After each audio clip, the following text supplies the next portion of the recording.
वाढत्या उन्हामुळे पिकाची पाण्याची गरज वाढते. पिकाची पाण्याची गरज कमी करण्यासाठी किंवा कमी पाण्यातही पिकाने तग धरून राहावं यासाठी शेतकरी बरेच उपाय करतात. पण बऱ्याच शेतकऱ्यांना बाष्परोधकाचा वापर करून कमी पाण्यातही पीक जगवता येतं हेच माहीत नाही. आता हे बाष्परोधक म्हणजे काय, ते कसं काम करतं आणि कोणतं बाष्परोधक जास्त परिणामकारक आहे याविषयीची माहिती आपण या व्हिडिओतून घेऊया. सुरुवातीला बाष्परोधक म्हणजे काय ते पाहूया. बाष्पीभवनामुळे जसं जमिनीतून पाणी वाफ स्वरूपात निघून जातं, त्याचप्रमाणे बाष्पोत्सर्जनामुळे पिकाच्या पानांतून पाणी निघून जात असतं. कडक उन्हामुळे तर हे प्रमाण अजून वाढतं. त्यामुळे झाडे सुकतात आणि पिकाची पाण्याची गरज वाढते. ड्रॅगन फ्रूट, द्राक्ष, डाळिंब, आंबा, संत्री आणि कलिंगड यासारख्या फळांवर काळे डाग पडतात. यालाच सनबर्न असेही म्हणतात.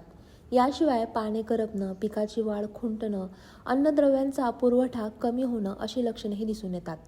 असं नुकसान होऊ द्यायचं नसेल आणि झाडातील पाणी टिकवून ठेवायचं असेल तर बाष्परोधकाचा वापर करतात.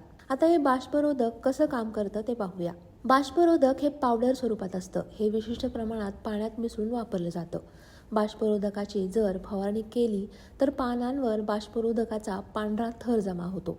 हा पांढऱ्या रंगाचा थर प्रखर सूर्यकिरणे पानात किंवा फळात जाऊ न देता तो वातावरणात परावर्तित करतो. त्यामुळे पानांतील पेशीद्रवाचं तापमान बाहेरील वातावरणातील तापमानापेक्षा 3 ते 4 अंश सेल्सिअसने कमी राहण्यास मदत होते. पानांमधून होणारं बाष्पोत्सर्जन 25 ते 30% कमी होतं. त्यामुळे कमी पाण्यातही पीक तग धरून राहतं. आता पाहूया कोणतं बाष्परोधक चांगलं आहे. बाजारात विविध प्रकारचे बाष्परोधक उपलब्ध आहेत. त्यापैकी केओलिन हे बाष्परोधक जास्त परिणामकारक आहे. वजनाने हलक्या असलेल्या विशिष्ट दगडापासून हे केओलिन तयार करतात.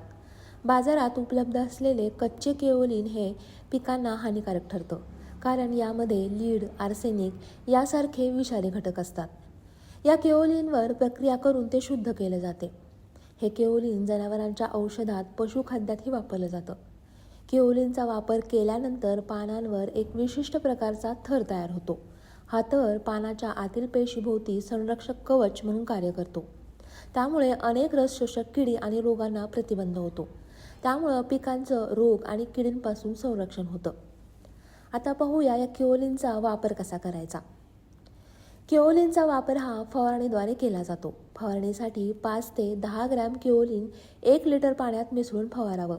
उन्हाळ्यात कमीत कमी 10 ते 15 दिवसाच्या अंतराने केओलिनची फवारणी करावी.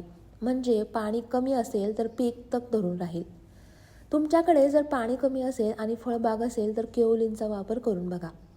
ही माहिती तुम्हाला कशी वाटली ते आम्हाला कमेंट बॉक्समध्ये कमेंट करून नक्की कळवा आणि ॲग्रोवनला लाईक, शेअर आणि सबस्क्राईब करायला विसरू नका.